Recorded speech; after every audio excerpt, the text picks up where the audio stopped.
Alright, bismillahirrahmanirrahim. Assalamualaikum warahmatullahi wabarakatuh. Apa khabar semua? Hopefully you've had your 15 minutes rest. Okay, sesi diskusi anak muda MSAU, Mesau. I'm not sure tajuk dia Mesau versus Lemau, kan? Do you pronounce it Mesau or MSAU? Okay, melebar santunan akar umbi. Alright. So apa yang kita nak discuss dalam sesi kali ini bersama dengan panelis yang kita ketengahkan. Ada 3 panelis. Yang pertama Saudara Husaini, Kak Nur Hakimah dan juga Brother Najib. Ialah what are the challenges yang dihadapi oleh anak muda, especially you guys yang menonton, dan macam mana kita nak harungi, because these panels yang kita ketengahkan dan kita bawa pada pagi ini,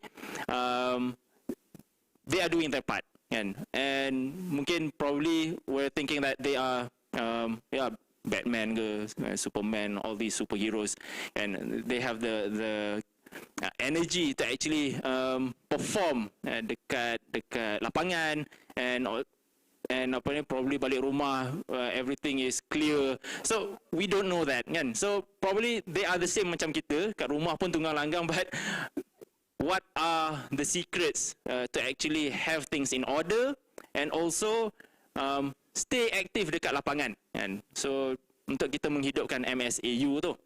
Right. So dalam sesi untuk forum, nak kata forum tak juga, apa ni, kita punya diskusi anak muda lah, bersama dengan ada 3 panelis. So along the way kita ada 3 round.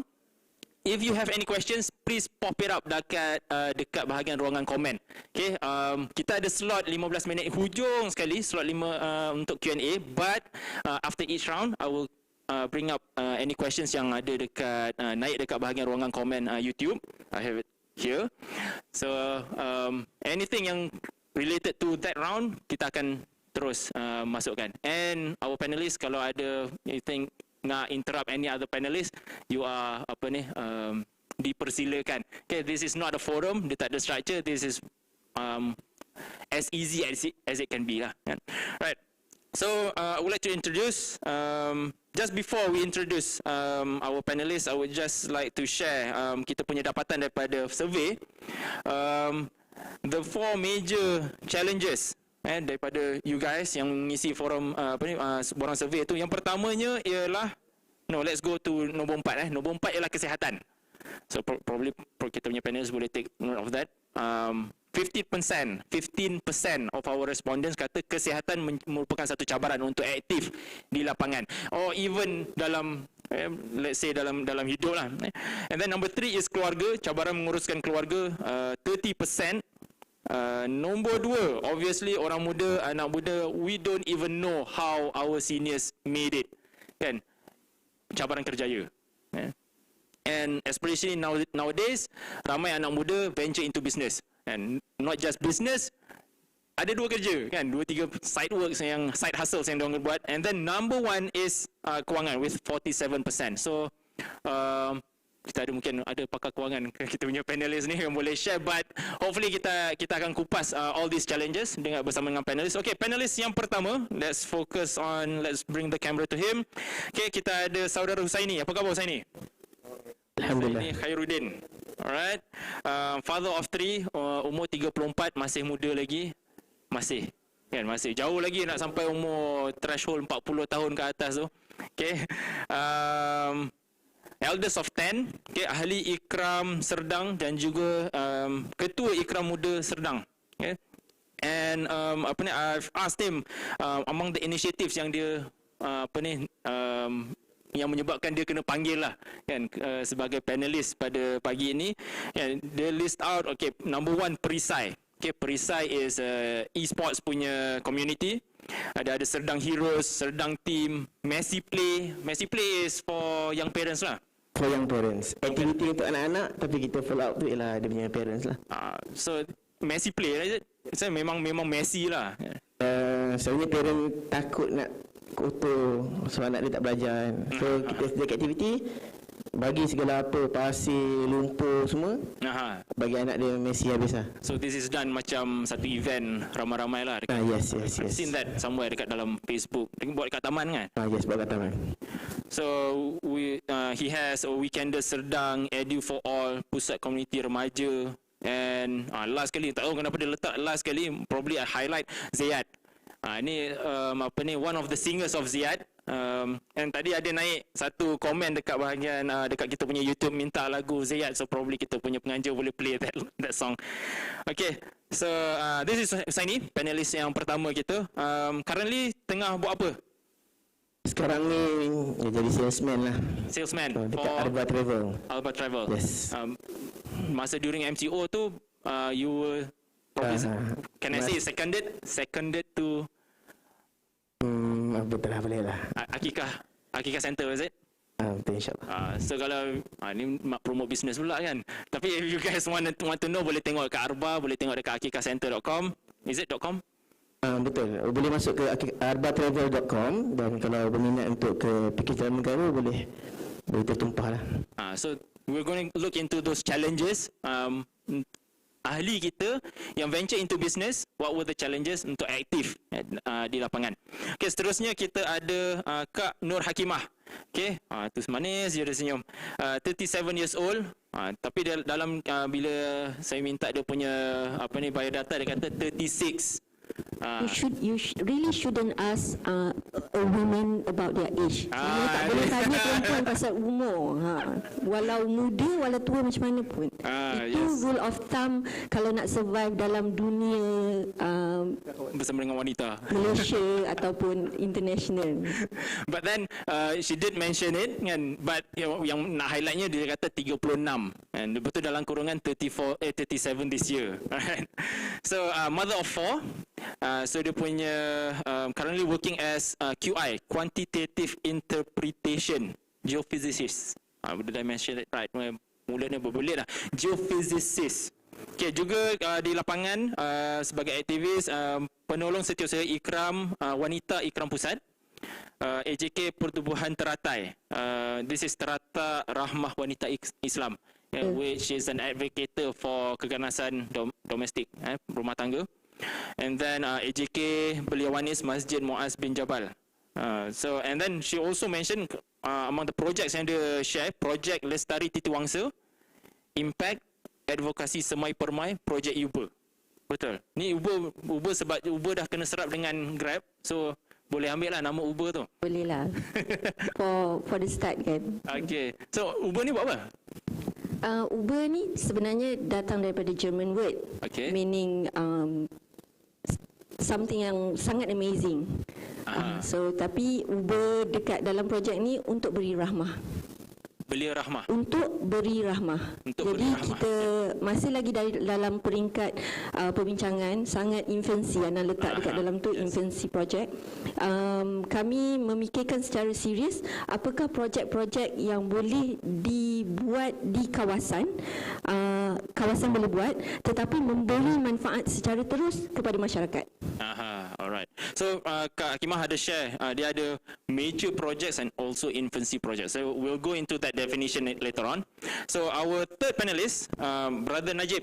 Okay, Brother Najib Razali, 36 years old, currently sebagai lecturer di UMP, di Fakulti Teknologi Kejuruteraan Kimia dan Sumber Asli, which deals with oil and gas, things like that, right? Okay.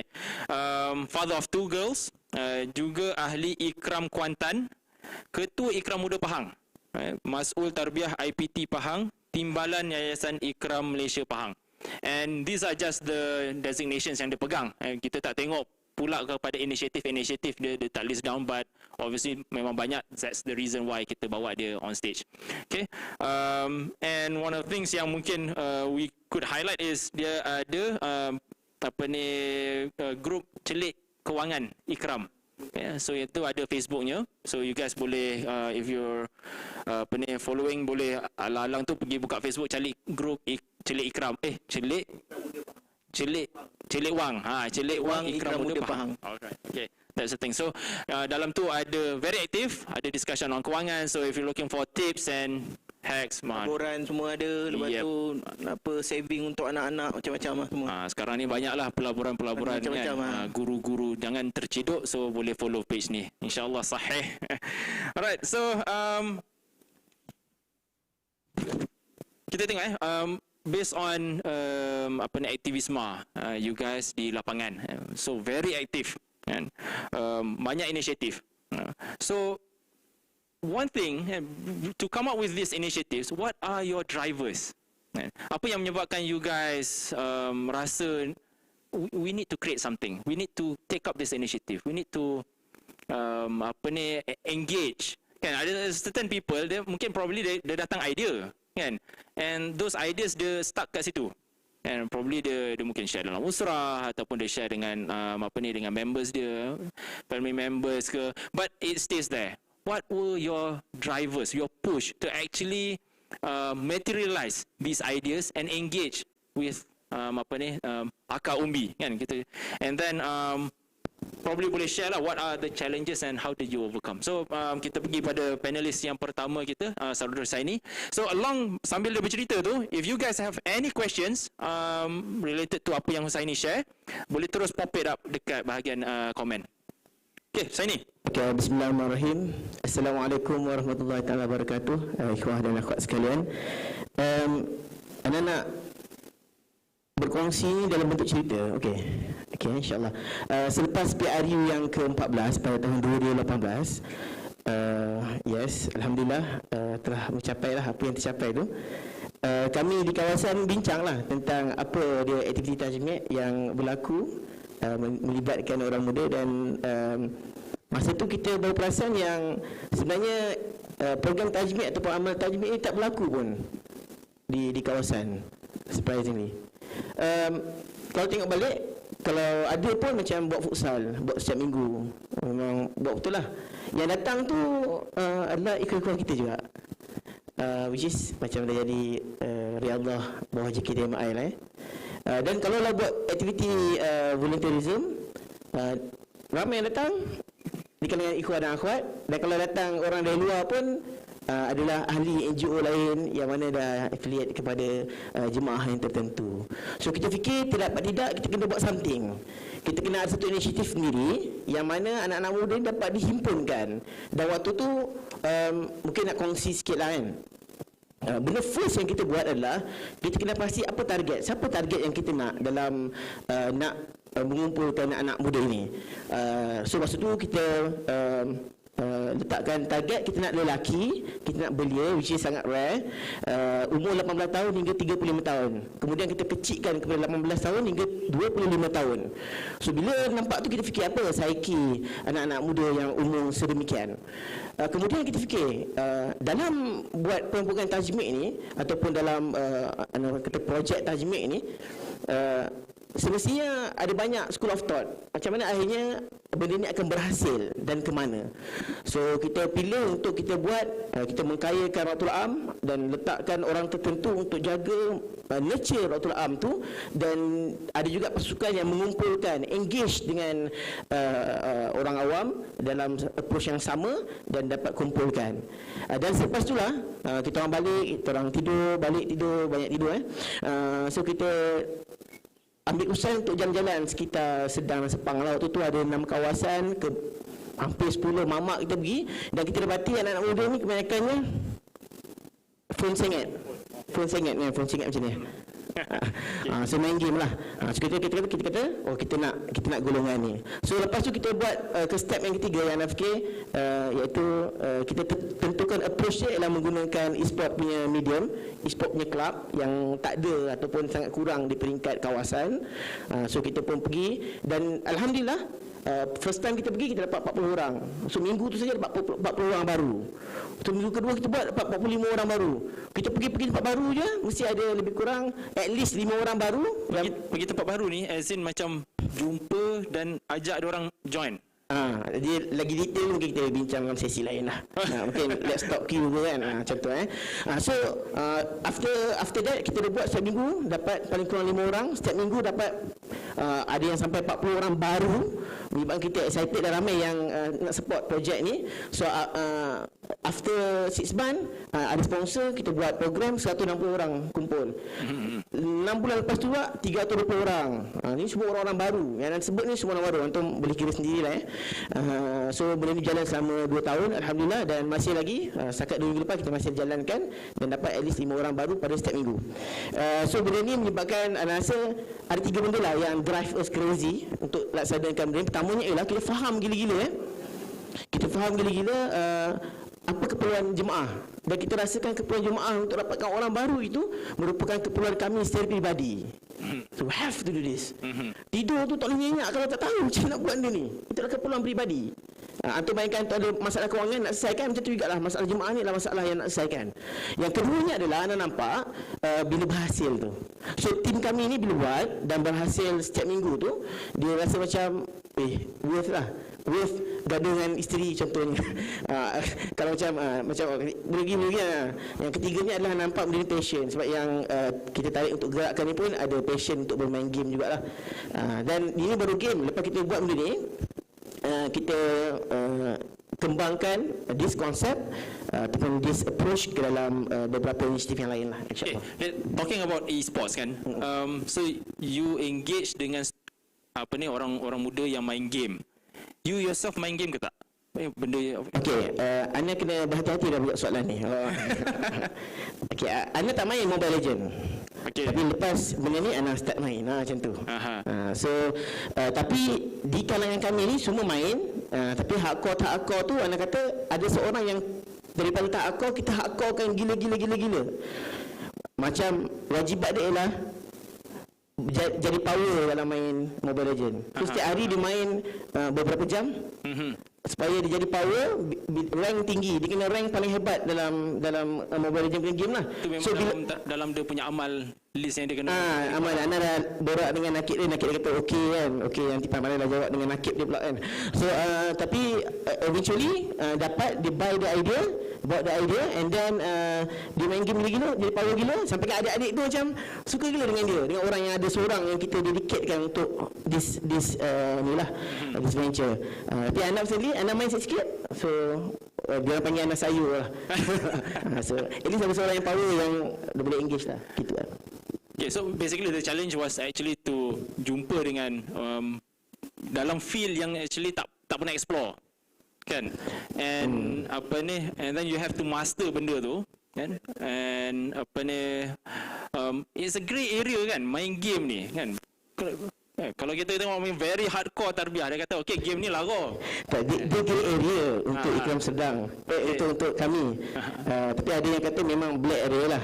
Black kata kenapa pakai logo Ikram ni dekat ni, tak boleh dekat program, sekata program lah kata ni logo Ikram Serdang lah, sebab Ikram Serdang meluluskan lah benda tu waktu tersebut lah, gitu. So outcome dia sekarang ni dah berapa ramai outcome dia e-gamers dalam Perisai? Yang betul-betul kan kita ada engagement tu besar, tapi sebabkan kita orang hanya terima mereka yang power saja untuk join kita orang punya team ni, so kita ada 30 orang hardcore, yang hardcore gila lah, pergi mana pun akan menang lah. Dan dia dah diusulkan lah, macam tu lah lebih kurang. Tapi kebaikan yang lain ni lebih 100 orang tu memang bila masa kita panggil program dia datang lah, macam gitu. Nak tanya boleh? Sila. Kita pass over. Macam mana transferkan game, orang main game, budak datang main game, kepada pengubahan minda dia kepada suka kepada Islam? Daripada game suka berislam. Okey, pertamanya kita terapkan 3 value untuk orang umum masuk dalam perisai, iaitu game ni bukan dosa, keduanya ialah benda ni ada kejayaan, yang ketiganya ialah kena main offline. Maksudnya jangan isolated diri korang dalam game tersebut lah. So kita bersosial. So dia terima idea tu dan dia power dia terima idea tu dan dia power, kita masukkan dalam perisai. Dalam perisai 3 benda yang kita kuatkan, iaitu dalam sudut minda dia punya dia kena akademik, kena power. Lepas tu dia kena hebat dari konteks main game tu sendiri. Yang ketiganya memang kena training lah. Yang ketiganya adalah dia kena hebat sahsiah. Sebab banyak gamers, banyak e-sport punya medium yang ada ni, dia orang tak terapkan yang sahsiah tersebut. Padahal secara umumnya orang suka gamers yang tak tahu toksik ataupun yang hebat untuk sasiah. So kita jual benda tu lah. So akhirnya dia orang buat the idea dan dia orang diwajibkan jadi surah antara sasiah tu adalah 10 muasafat Muslim lah. Maksud yang dia ikut. Okay, menarik menarik. Is something yang macam kalau sebelum ni mungkin probably grey area kan. Yang ini venture into dark area, dark matter kan. So it's something yang memang kita kena tengok kan, dan kita kena main dalam ruang-ruang yang very dangerous untuk actually menerobos kan, menyantuni akar umbi. So thank you kepada saudara Husaini and hopefully melaju meroket projek perisai ni. And okay, kita balik ke panelis yang kedua, Kak Hakimah. So dengan anak 4 orang kan, and then you're active dekat sebagai senior physicist, geophysicist dekat tempat kerja, and then aktif juga dekat dengan Ikram sebagai penolong setiausaha, wanita Ikram, and then all these other NGOs. And what drives you to actually bangun pagi, actually okay, I need to do something and move all these initiatives? Bismillahirrahmanirrahim. Semalam Qayyim tanya soalan ni, sebenarnya kita bagi tahu lah kat orang benda ni, kita dah tahu dah soalan ni apa kan. So tapi Ana duduklah sekejap fikir what was actually, apa sebenarnya the it moment, macam apakah batu loncatan itu. Jadi kalau Ana boleh kongsikan, mungkin sekitar tahun 2017 lepas balik haji macam tu, di dalam masa tu Ana masih mantan setiausaha wanita Ikram KL, masa tu negeri lah. Jadi kami meeting seperti biasa, tapi pengisian ketika meeting tu sebelum kita meeting selalu start dengan ayat Quran. So dibacakan satu surah dalam dibacakan satu ayat dalam surah An-Nisa ayat 75, wa ma lakum la tuqatilu fi sabilillah. Apa benda yang menghalang kamu ni daripada berperang? Wal mustad'afina minar rijal wan nisa wal wildan. Sedangkan dekat dalam ni ramai orang yang mustad'afin ni orang yang dhaif, dari kalangan wanita, dari kalangan lelaki dan daripada kalangan kanak-kanak. Mereka ni dhaif ni, mereka tak boleh nak keluar daripada masalah mereka ni. Kalau kita tengok mustad'afin Malaysia ni, sebenarnya teruk dari sudut sasiah ni, macam Husaini cakap tadi kan, ramai gamers sasiah je teruk. Bukan saja gamers, orang netizen kadang-kadang di dalam kalangan kita, kawan-kawan kita pun kita boleh nampak sasiah je, tidak berapa comel. Di sudut kepimpinan juga teruk, apabila benda yang sesuatu yang kesalahan besar yang dilakukan secara terang-terangan dan menipu secara terang-terangan diterima masyarakat. Itu satu krisis yang teruk. Anak muda kita kat Malaysia, salah satu masalah yang tak pernah turun, masalah dadah. Contoh, dan orang bolehlah nak argue kata orang Melayu memanglah masalah dadah tinggi sebab orang Melayu paling tinggi. Tapi kalau ikhwat slicing betul-betul statistik setiap tahun tu, kita dapat tengok 1 dalam 100 orang Melayu adalah penagih dadah, sedangkan 1 dalam 9,000 orang Cina adalah penagih dadah. Itu 10 kali ganda lebih tinggi daripada orang Cina. Dan mustad'afin ni masyarakat yang dhaif dari sudut pendidikan, dari sudut sasiah, dari sudut kepimpinan, dari sudut fikrah, dari sudut iman ini yang kita kena keluarkan. Dan mereka selalu minta doa kepada Allah, ya Allah tolong bagi kami pemimpin untuk keluarkan kami daripada kezaliman ini. Adakah kita yang selalu duk dengar tiap-tiap minggu pergi usrah, tiap-tiap minggu membaca Al-Quran, mendengar tafsiran Al-Quran, boleh duduk dan happy kat rumah, cukuplah keluargaku happy. Jadi itu Ana rasa salah satu daripada yang titik tolak start daripada 2007 yang menyebabkan kami merangka kemudian beberapa projek, dimulakan dengan projek Lestari Titi Wangsa, kemudian projek Impak untuk bersama-sama terjun ke dalam masyarakat dan sentuh dalam jiwa masyarakat. So, akak sebut tadi mereka ni mustadafin ni meminta Allah memberikan pemimpin untuk mengeluarkan mereka daripada. Is that the turning point untuk akak bila mendengar actually orang-orang miskin ni ataupun orang yang dhaif ni, they cannot help themselves. kan. They need us. Betul. Dia sampai macam mana nak cakap, bila anak selalu duk baca buku-buku pasal poverty. Poverty ni bukan masalah Malaysia je, masalah global sebenarnya. Dan kita tengok poverty di zaman sekarang ni, dia lahir dia duduk dalam keadaan kemiskinan tegar. Macam mana dia nak nampak peluang bahawa pelajaran ni akan membebaskan dia daripada kemiskinan tersebut? Dia lahir je dia dah susah nak dapat makanan yang bernutrisi. Jadi kita yang mempunyai fikrah, yang rasa perlu untuk membantu mereka, perlu ke depan cepat, agresif dan membantu mereka.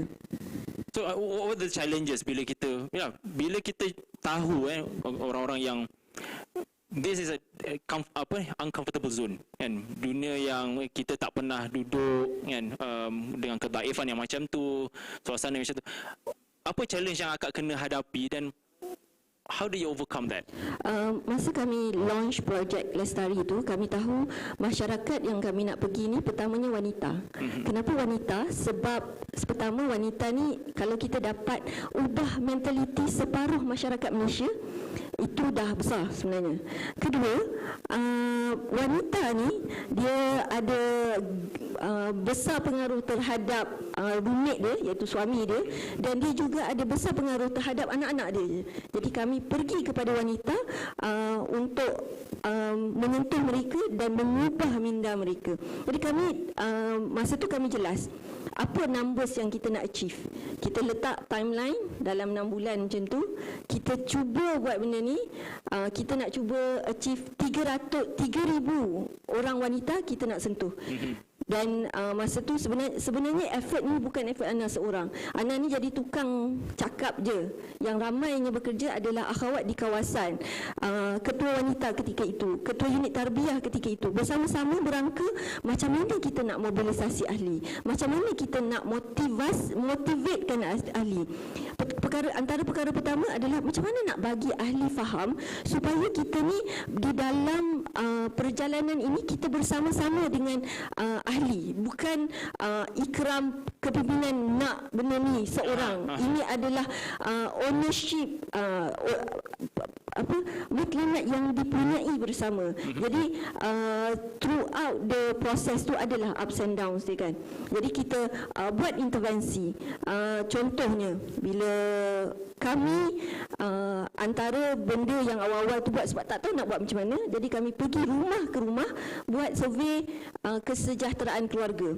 Sampai satu masa akhwat penat bila rumah ke rumah. Jadi kita panggil tentera lain. Tentera lain yang kami panggil tu daripada Mukhayyam 01, Mukhayyam Muhid datang. Masa sebelum nak pergi ke rumah tu, kita kena bagi faham dulu adik-adik ni kenapa perlu pergi ke rumah tu. Jadi bila dia nampak faham dan dia pergi dan dia buat, dia rasa bahawa bila pergi tu sebenarnya dia dapat something. Hidup ini bila kita memberi baru kita tahu, oh manisnya apa yang kita ada kan. Jadi itulah antara cabaran-cabarannya. Dan sistem sokongan tu penting untuk ditelakan kepada situasi tu. Ada orang tak boleh menyumbang dari sudut turun ke lapangan, tapi dia mungkin boleh duduk di dalam pejabat, menjaga anak-anak orang lain ni datang ke, supaya mak-mak dia boleh pergi kan.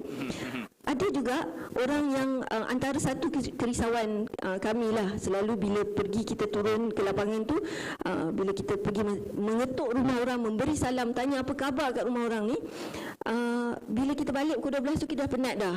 Betul, rumah suami anak-anak nak makan macam mana. Jadi kita uruskan. Kawasan negeri ambil inisiatif, siapa yang keluar ni balik dia dapat makan dia dan keluarga dia sekali. Jadi husband pun macam, oh dah ada makan, alhamdulillah. Okay, I think that's a good initiative. Sebelum ni kalau program makanan untuk aktivis kan, so bajet ikram kawasan, so make sure masuk sekali dengan ahli keluarga. Okay, talking about tadi, Kak Hakimah ada sentuh pasal hasrat ikram kan. So it goes back to strategic planning kan. So my question to Brother Najib kan, does strategic planning work? And because sebab strategi Brother Najib duduk di posisi sebagai ketua ikram Muda Pahang kan, melihat ke semua ni kan. So is strategic planning actually a push factor untuk menggerakkan inisiatif-inisiatif ini, kan? Does it work? And how to actually kita nak tengok strategic planning ni in a more harmonious way, kan? Alhamdulillah, bagi Ana kan, sebagai Ketua Ikram Muda Pahang, strategic planning ni adalah satu blueprint ataupun kita punya dasar ataupun polisi apa yang kita nak bawa. Tapi kita kena harmonikan ikut kesesuaian, sebab kesesuaian tu bergantung kepada wakil, kepada tempat kita, kepada jumlah kekuatan kita, dan kita sebenarnya kena mahir dalam SWOT analisis. Kan, sebab SWOT analisis tu menentukan bagaimana kita nak drive ataupun kita nak bawa suatu program itu untuk mencapai apa yang kita nak lah. Yes. Okey, bagi Anas ni kan, kalau tadi cerita tentang apa drive yang bila kita nak buat satu perkara tu, pertama sekali adalah kita akan tengok dari segi interest kita ataupun kita punya kesukaan. Sebab orang muda ni dia ada kesukaan masing-masing kan. Sebagai contoh macam Anas ni, Anas suka sukan sport.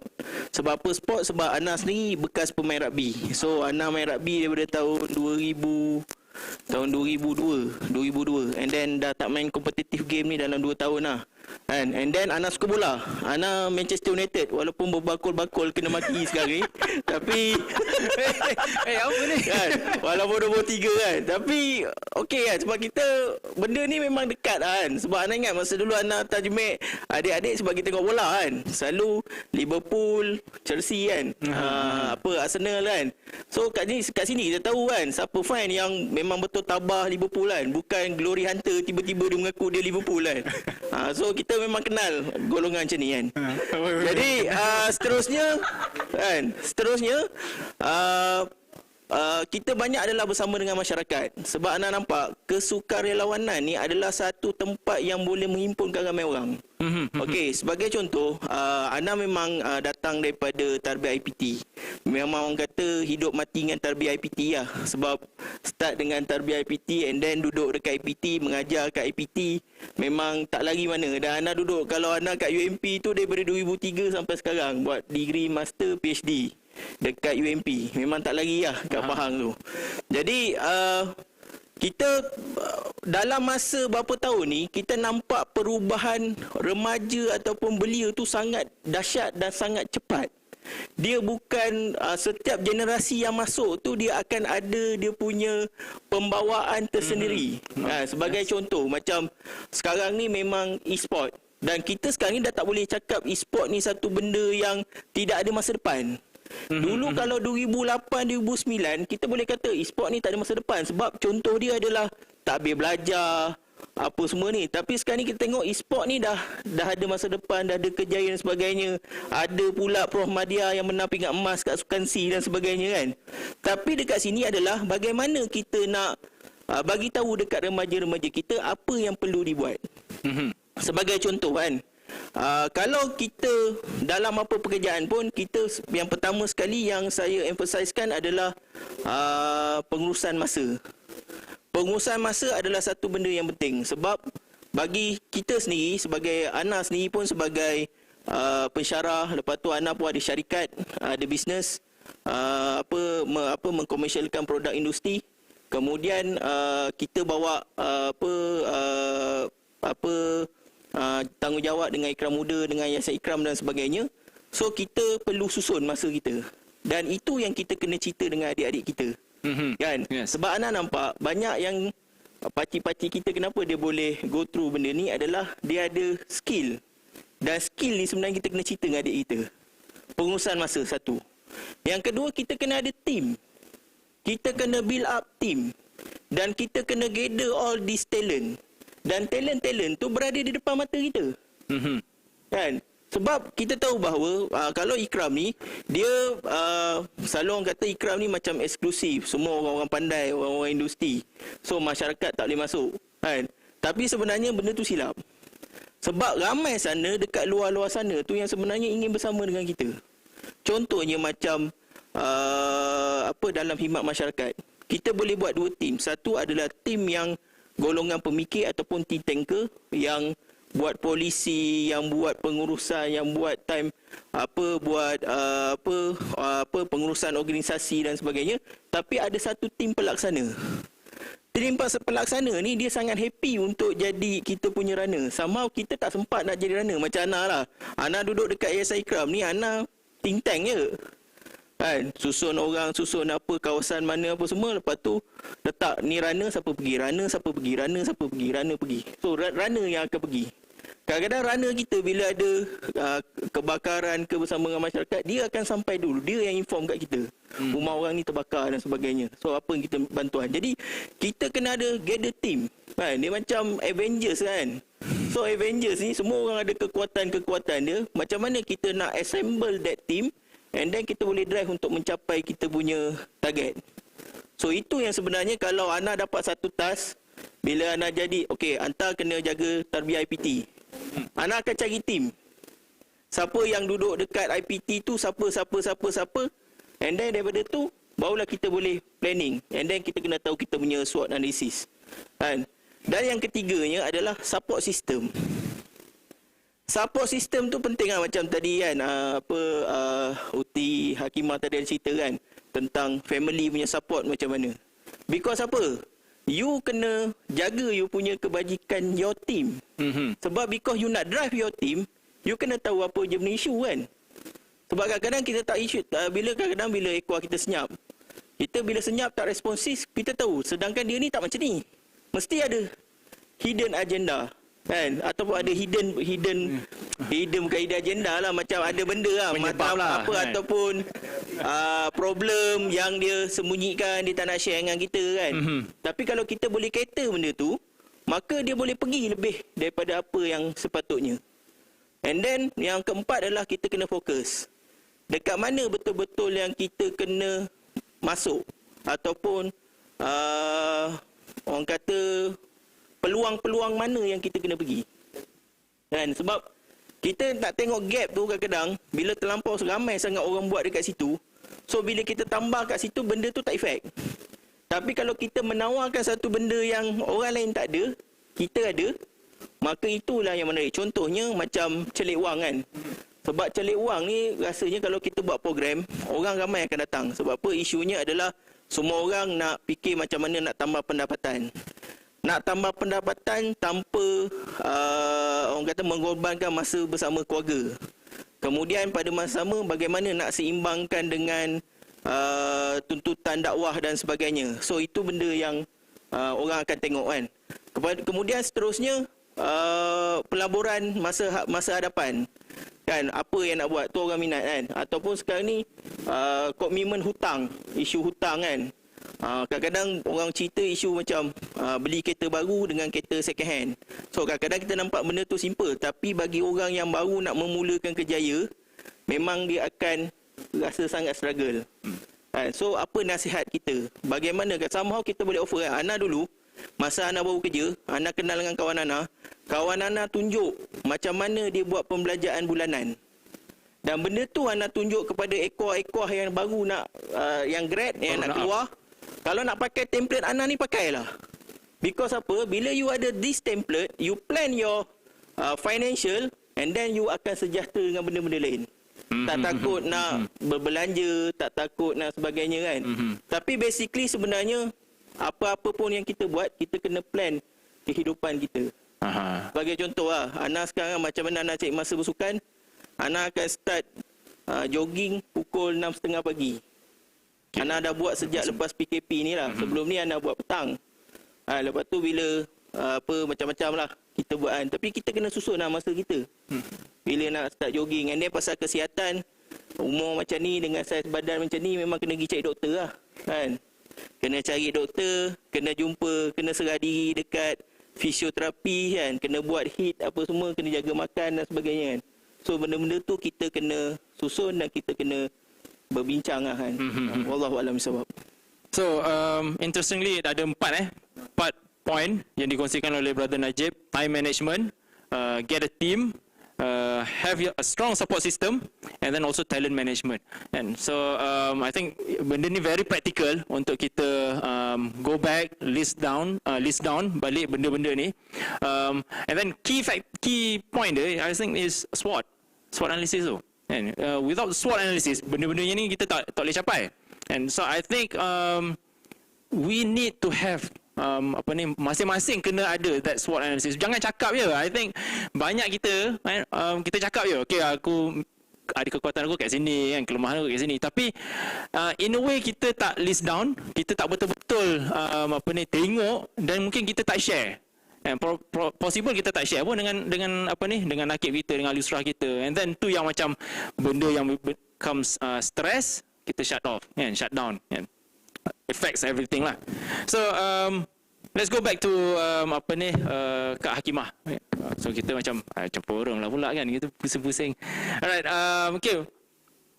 Kak Hakimah macam tadi dia dah cerita bila balik daripada program kan, husband aktif tak?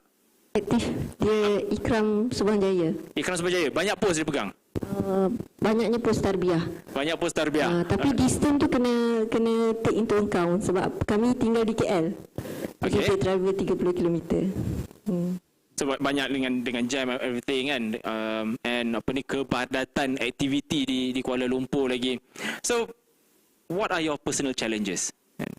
So sebagai I would say macam klise lah kan kalau nak kata, sebagai suri rumah, sebagai wanita yang menguruskan rumah. And then I think kita kena put it on par kan. Semua orang bekerja, semua orang sepatutnya menguruskan rumah kan. So lelaki, wanita sama sepatutnya kan. But obviously wanita akan ada keterikatan hati yang lebih kan untuk menguruskan rumah, make sure things are in order.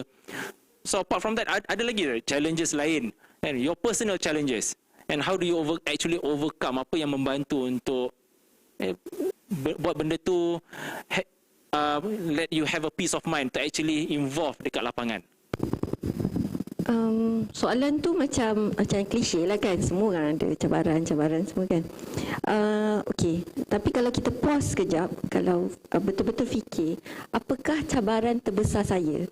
Saya rasa cabaran terbesar saya adalah expectation saya sendiri. Expectation saya bila saya jadi pekerja, saya nak jadi yang paling top, saya nak jadi bla bla bla bla bla bla bla. Semualah expectation saya. Expectation saya bila saya jadi mak, saya nak anak saya jadi nombor 1 dalam kelas, umur 9 tahun dah hafaz berapa juz, dan macam-macam. Itu anak-anak saya. Expectation saya bila saya balik rumah saya lip-lap, cantik, semua tersusun, suami saya bangun kiam tiap-tiap hari kejutkan saya. Itu expectation saya. Saya rasa the biggest challenge that I'm having adalah expectation saya sendiri. Jadi macam mana nak overcome benda tu? Duduk dan pause. Sebenarnya tak salah untuk ada visi, ada objektif, expectation menggunung tinggi. Tidak salah benda tu. Dan sebenarnya stres adalah penting, kerana sedikit stres, ataupun setiap orang berbeza, ada orang boleh threshold stres dia banyak. Stres yang baik sebenarnya melonjakkan gerak kerja kita ke hadapan. Di mana-mana kita perlukan stres. Di rumah kita perlukan stres, di tempat kerja kita perlukan stres, di dakwah juga kita perlukan stres. Kalau kita tak ada tolakan daripada dalam, kekuatan kita ni, iman kita yazid wa yanqus, kejap naik kejap turun kan. Bila masa dia turun tu, kita perlukan external factor untuk push kita. Tak boleh lama sangat ni lemah ni, tak boleh lama sangat duduk kat rumah ni. Dan lagi satu kan, yang saya tak suka adalah mengassociatekan diri saya dengan perkataan sibuk. Saya tak suka rasa sibuk, sebab sibuk tu dia macam apa tau, dia macam kita ambil lipas, cucuk jarum dekat lipas tu, lepas tu kaki dia tetek ni kan, macam dia cuba nak melepaskan diri. Tak pernah buat. Ataupun tengok lipas, ni kan analogi lipas, kalau dia terbaring, kan kaki dia macam terkapai-kapai. Lipas tu sibuk lah tu, tapi sibuk dia tak ke mana. Okey. Jadi saya lebih suka guna perkataan occupied. Pagi saya occupied dengan keluarga, menguruskan keluarga. Lepas tu saya occupied dengan kerja. Lepas tu saya occupied dengan dakwah. Ada masa saya akan buat keputusan. Hari ini saya nak occupied dengan baca buku untuk diri sendiri. Ada masa saya akan buat keputusan saya nak occupied dengan tidur untuk rehat. Jadi kita tak bolehlah nak berehat sepanjang masa. Dan lagi satu, jangan bandingkan diri kita dengan orang lain, tapi bandingkan diri kita dengan diri kita yang semalam.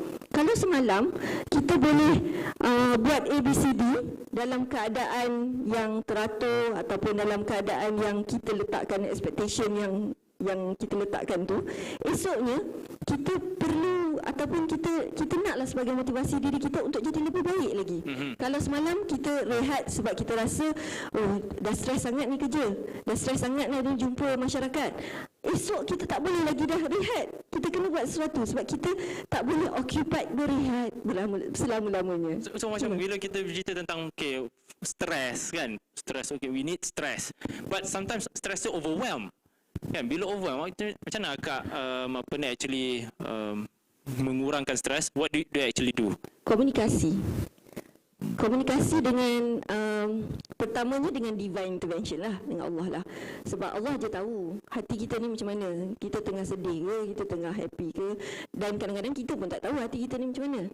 Tapi itu macam klise lah. Tapi ada dua, kalau saya personally ada dua sumber komunikasi yang saya rasa saya perlu keluarkan benda ni. Yang pertama suami perlu tahu apa benda yang worrying. Rasa macam anak tu macam ada something tak okey. Sebab kita bersama-sama di dalam perjalanan ini bersama-sama. Dan anak tu pun kadang-kadang komunikasi dengan dia ceritakan apa yang kita worry kat dia, apa yang kita expect kat dia, dan kita boleh dengar feedback dia kan. So komunikasi yang pertama dengan suami, dan yang kedua dengan Nakibah saya tahu banyaklah kehidupan saya, apa problem, apa limitation, apa benda yang saya inginkan. Kadang-kadang kita ni manusia, kita perlu ada visi, kita perlu ada cita-cita. Apa cita-cita kita? I think one thing dalam masalah kita orang muda lah especially, we lack communication. Mungkin probably bila kita communicate dengan mungkin kita boleh communicate dengan husband and wife kan, tapi dengan nakibah ni kadang-kadang macam it's very formal punya setting kan? Itu kerugian siapa yang buat formal punya setting. Saya ada beberapa mentor di dalam kehidupan saya. Salah satu benda yang mentor saya sebut, dalam salah satu mentor saya, dia kata di dalam perhubungan kita seharian, make sure kita berhubung dengan 3 jenis manusia, baru kita boleh jadi manusia yang baik, insya-Allah. Pertama, dengan orang yang lebih tinggi daripada kita. Dalam apa jua bidang. Kalau saya teknikal, geophysicist, dalam satu hari saya need to interact dengan someone senior than me. Jadi saya tahu kat mana gap saya, apa benda yang saya nak betulkan. Jika saya di dalam dakwah, saya need to interact dengan someone yang senior than me. Orang yang lebih lama duduk di dalam jalan dakwah ini, di dalam tarbiyah ini. Itu yang pertama. Yang kedua, dengan orang sama umur usia dengan saya, supaya saya tahu apa masalah sekarang ni, apa masalah yang seusia dengan saya rasa. Dan yang ketiga, dengan orang yang di bawah saya, sama ada bawah dari sudut strata pelajaran, ataupun strata keuangan, ataupun strata iman, atau strata apa-apa saja. Jadi kita tahu, kita ni patut bersyukur, Allah dah bagi kat kita banyak nikmat. Jadi kita patut membantu masyarakat. Jadi itulah, kalau siapa yang dan kita, bila kita duduk di dalam sistem tarbiyah usrah ni, kalau kita tak manfaat orang atas kita, iaitu nakibah kita, rugilah kita. Tapi tak nafikan, benda tu kadang-kadang bukan senang nak jadi secara organik. Ada orang memang close. Saya ada beberapa anak usrah yang kau berjubalah korek macam mana pun tak dapat juga nak keluarkan. Itu memang dengan Allah lah. Allah je yang pegang hati manusia. Tapi kita sebagai orang yang kita kontrol pada hati kita, kita make the first move. Open up sikit-sikit. Kita jangan rasa kita seorang je lah ada masalah. Menarik So 3 golongan yang kita kena berkomunikasi. Nombor 1, superior atau orang atas. and then nombor 2 peers, sama level, dan juga subordinates, orang yang bawah. I think point yang Kak Hakimah share tadi, bila orang bawah ni, it's not just orang yang mungkin dari sudut tanzimi bawah, tapi dari sudut iman ni, Kak Hakimah sebut dari sudut iman, mungkin kita tengok dia different level penglibatan dia dalam masyarakat kan, status kehidupan dia kan. I think that will bring us back to down to earth lah kan? I think benda tu orang muda kena cuba and then let's go back to Abang Najib. So he also shared about financial matters kan tadi. I think one of its strength is actually financial management, and it brings a peace of mind lah dalam orang muda hari ni. Kalau kata masalah utamanya ialah kerjaya, kenapa kerjaya mendatangkan duit kan, and then your lifestyle affects perbelanjaan apa semua. So is that your personal challenge? And then sambil study lagi, does finance become your challenge? And ada tak challenges lain yang bila berurusan, especially kalau dekat Pantai Timur, you've shared earlier, and dengan kekuatan orang muda ada 50 orang yang menggerakkan satu negeri, and it's just a handful lah, and then itu belum lagi yang aktif. So how do you actually overcome? And so ada probably dua lah kan, you can address on the financial matters and probably the manpower. Okay, berkenaan tentang manpower kan, Ana suka dua perkara lah. Satu, integrate, dan keduanya adalah smart. Integrate ni maksudnya apa? Adalah kita cuba mengumpulkan ataupun kita cuba mencapai satu hadaf ataupun satu objektif tu dengan minima cost, minima human resources, minima apa semua tu. Kemudian integrate tu adalah kita libatkan seberapa ramai orang yang boleh, partis ataupun partis ni bukan parti politik, maksudnya pihak kan, pihak yang terlibat untuk mencapai objektif tu. Maka kita tak akan penat dan juga kita akan lebih fleksibel. Contohnya kan, macam mana nak menggerakkan bulan 12 selalu kita akan tahu bencana banjir, dan yang keduanya adalah back to school. Dan sebenarnya kita dah boleh predict every year apa program-program tahunan yang kita akan buat. Contohnya Ramadan, orang tahu Ramadan orang akan drive fund, orang akan hantar ziarah prihatin Ramadan. Kemudian Aidiladha orang akan buat korban apa semua. So siapa yang berminat untuk buat program-program macam ni? Contohlah kan, macam program ziarah prihatin Ramadan ataupun back to school kan. Bila kita nak buat benda ni, pertama kita akan drive fund, bagaimana nak kumpul dana. Sebab kalau tak ada dana, program tak boleh berjalan. Dan kita tahu bahawa kita punya ekor hawa ni dah berkorban infak ni macam-macam kan. Sebab isytirakat, infak, tabung dalaman, tabung tu sentiasa keluar kan untuk ni. Tapi bagaimana kita nak menggunakan apa yang ada di sekeliling kita? Sebagai contoh, public fund. Kenapa public fund? Kalau kita bekerjasama dengan, sebagai contoh, Ana ni adalah orang kata jatuh bangun dengan UMP kan. Jadi Ana adalah Timbalan Presiden Persatuan Alumni Universiti Malaysia Pahang, Timbalan Presiden Alumni UMP. So alumni UMP tercari-cari apa identiti dia nak buat. And then kita tahu bahawa industri dia nak community driven ataupun communitizing teknologi. Maksudnya dia nak masuk ke masyarakat. So kita guna that challenge adalah untuk kita bersama-sama. Kita bersama menggerakkan alumni UMP bahawa ada yang tak ada masa tapi ada kemampuan kewangan. So dia menyumbang. Jadi kita organisekan, kita nak sumbang ni kita tak ada duit. Kita organisekan untuk program supaya orang boleh menyumbang dan kita boleh buat program. So kita boleh kumpul sampai satu tahap tu sampai 50k untuk menyantuni 200-300 keluarga. Dan kita boleh bagi bantuan wang tunai dan juga pack makanan kepada asnaf zakat dan sebagainya. Pada masa yang sama kita gunakan juga sukarelawan ni untuk buat program bersama anak-anak asnaf. Sebab kita tahu bahawa kadang-kadang kita go for golongan asnaf, anak dia terabai. Tiba-tiba dia akan balik kat kita kata anak dia dah nak berhenti sekolah, terlibat dengan dadah, ada yang tiba-tiba dah mengandung luar nikah, nak minta kita hantar ke Raudatus Sakinah dan sebagainya kan.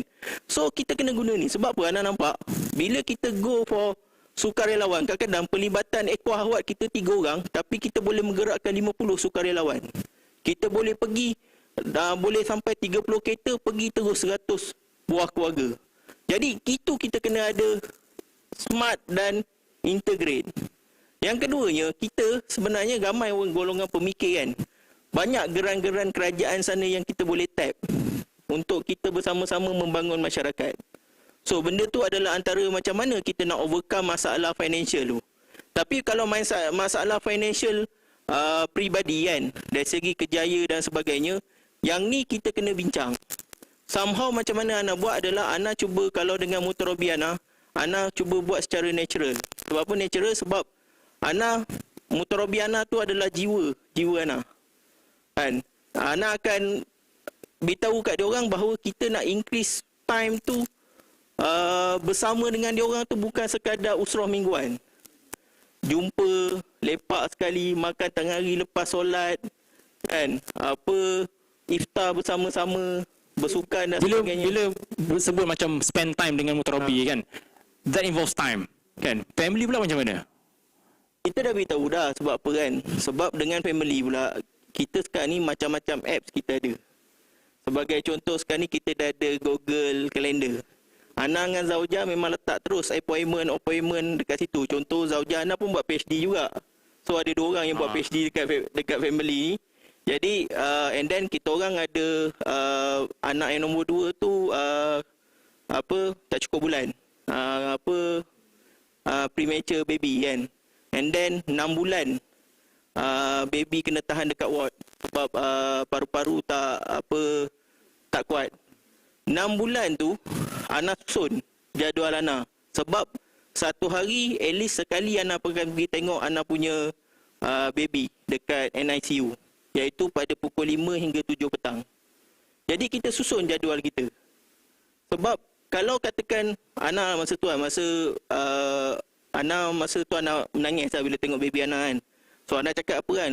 Ana doa kalau aku tolong agama Allah ni, Allah akan tolong selamatkan baby kan. Jadi apa yang Ana buat adalah Ana susun jadual Ana. Bila Ana bekerja, bila Ana untuk urusan jemaah dan apa semua kan.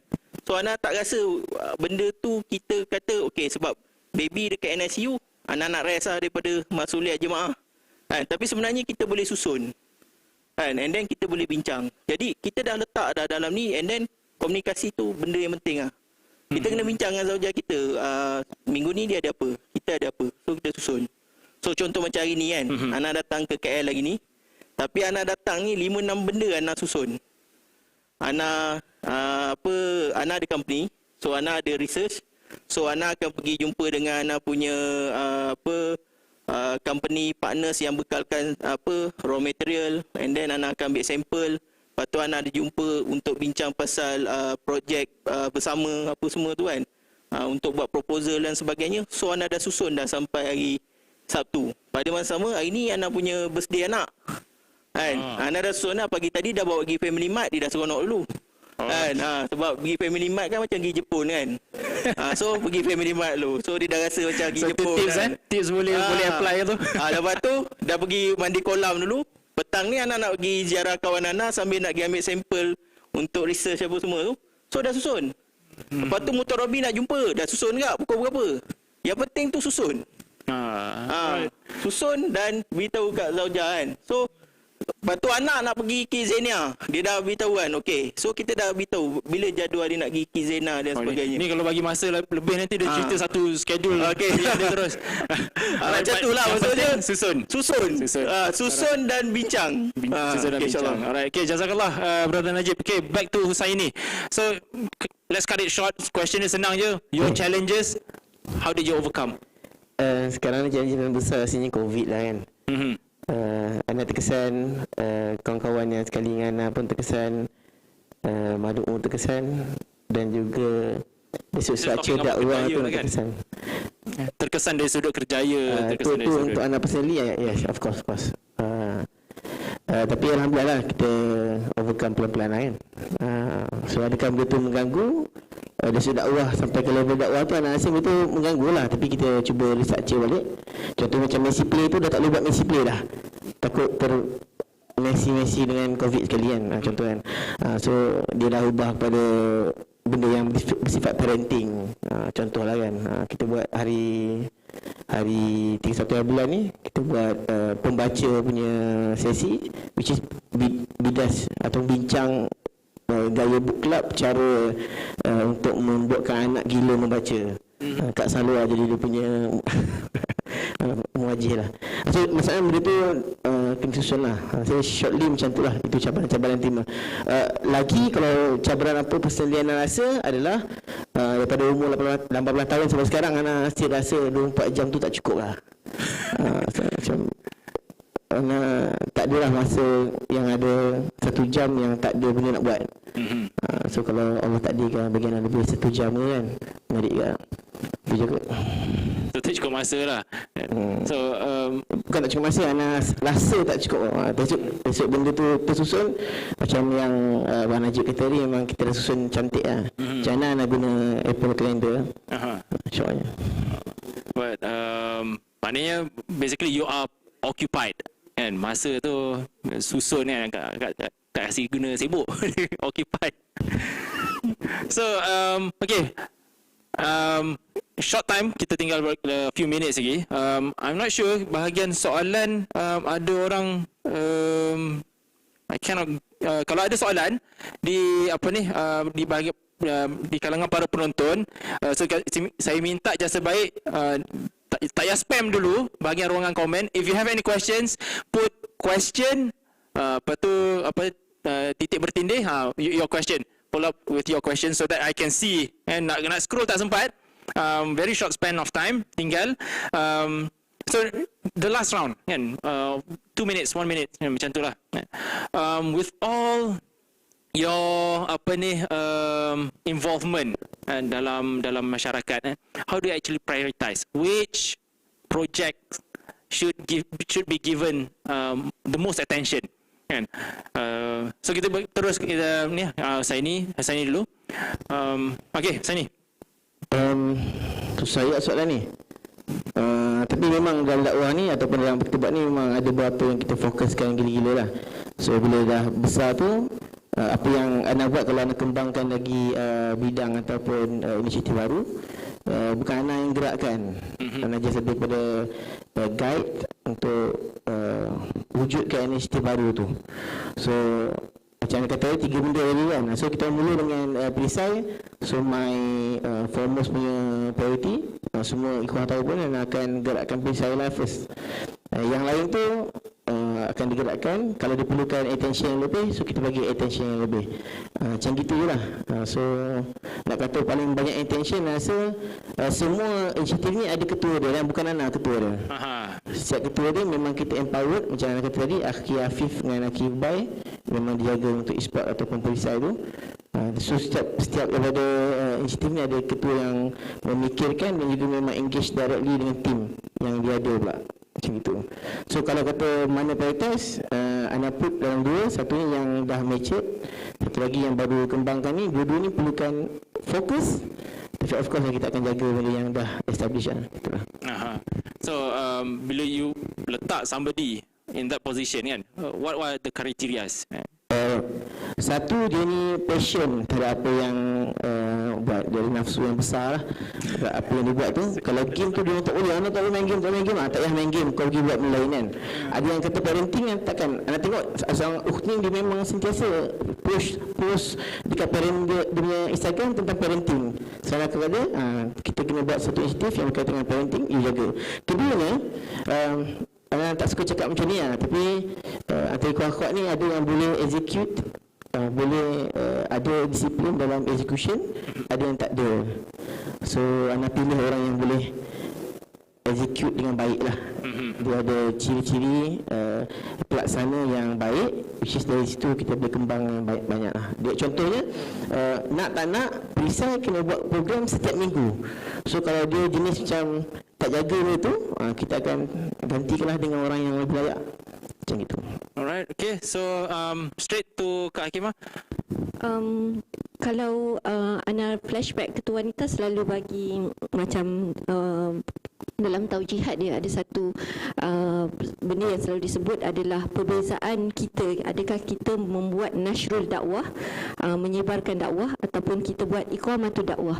Di dalam, kalau kita claim ourselves, kita tengah menegakkan dakwah, ada 5 peranan yang kita mainkan di dalam iqamatul dakwah. Pertama, tabligh, menyebarkan. Kedua, tau'iyah, yang ini menyedarkan. Ketiga, taujih, memberi taujih lah, menghala tujukan.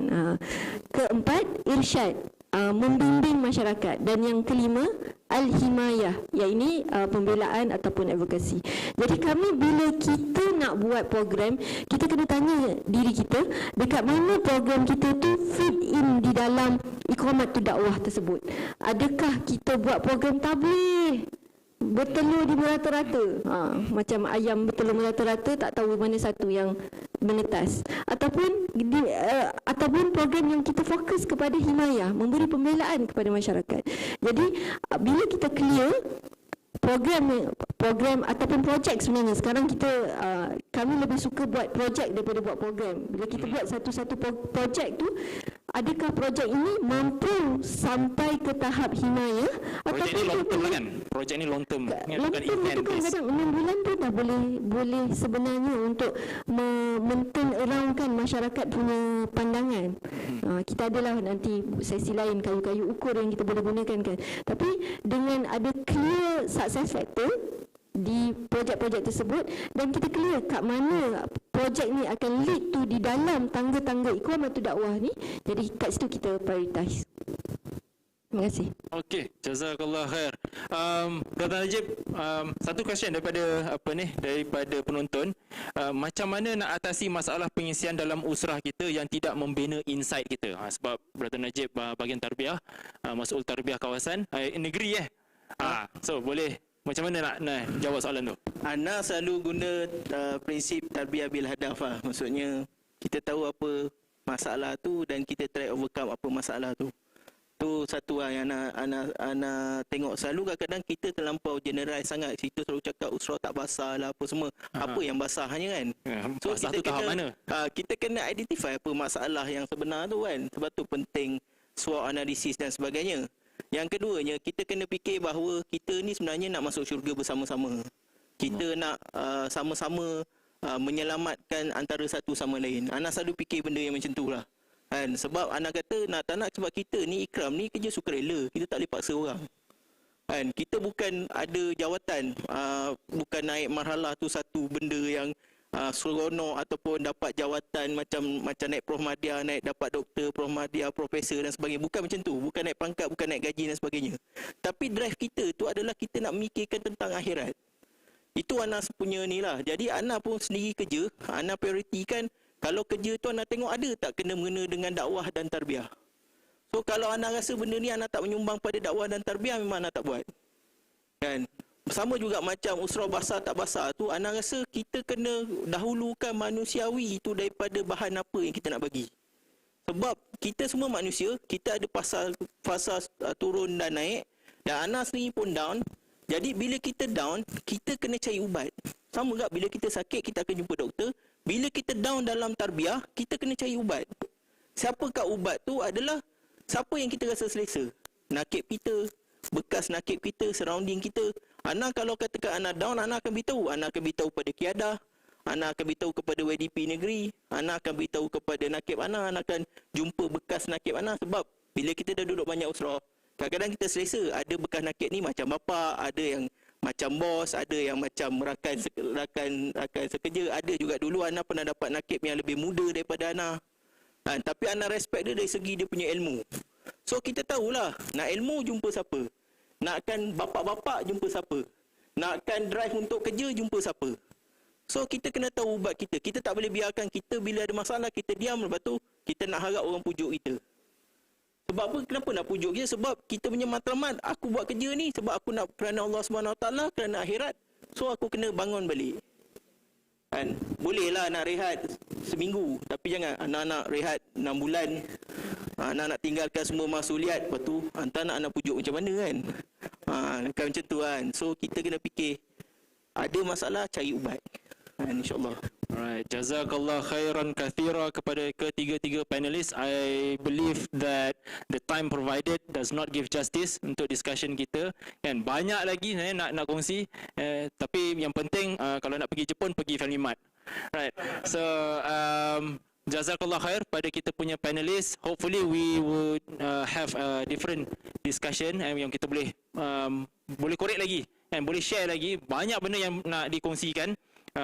Brother Husaini, Kak Hakimah, Brother Najib, probably Ikram Muda boleh organize another session. 3 panelists dalam 1 jam suku memang tak cukup kan, especially very strong panelists kan, dengan background yang sangat-sangat aktif di lapangan. Hopefully it inspires you guys untuk aktif di lapangan. The key point daripada kita punya diskusi ni is actually to spark something inside you guys, inside all of us. I myself daripada discussion ini has inspired me to actually go back and then kembali aktif, find my mentors kan. I think that's the thing yang kita kena if there's a thing lah, kalau habis daripada diskusi ini, the first thing I would suggest, get a mentor kan. Those yang you can communicate dari sudut peringkat atasan, your peers and then your subordinate, but and then secondly would be to organize your time and get things align, get things in order. Hopefully daripada diskusi ini again has spark something in ourselves dan menggerakkan kita untuk beramal. And I think point Brother Najib tadi dia kupas, akhirnya takkan kita nak tunggu orang pujuk kita kan. It's us yang kita kena find get out of our comfort zone. InsyaAllah matlamat kita sama, ialah kita nak menuju jannah Allah bersama-sama. #Tiljannah insyaAllah. Kita jumpa lagi di slot yang lain. Jazakallah khairan kathira. Minta maaf banyak-banyak kalau moderator ada tersalah ataupun daripada panelis. InsyaAllah kita teruskan dengan program yang seterusnya. Assalamualaikum warahmatullahi wabarakatuh.